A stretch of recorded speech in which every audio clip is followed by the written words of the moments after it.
ফলশ্রুতি আপনার 100% না হলেও আমরা 60%-এর উপরে অলরেডি পাচ্ছি। মনে হয় তেমন কিছু হয়নি।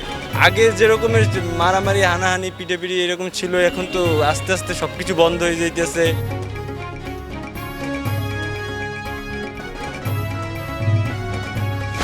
আন্দোলনের ফলশ্রুতি আমরা এখনও পুরোপুরি যদিও না পাই নাই, কিন্তু ফলশ্রুতি আপনার 100% না হলেও আমরা 60%-এর উপরে অলরেডি পাচ্ছি। যেহেতু একটা সমস্যা যদি হয় ওটা সমাধান হতে একটু সময় লাগে এবং ইনশাল্লাহ 100%ই আমরা পাবো। মনে হয় তেমন কিছু হয়নি।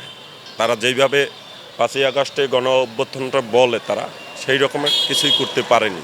দেশের বর্তমান অবস্থা আগের চেয়ে আস্তে আস্তে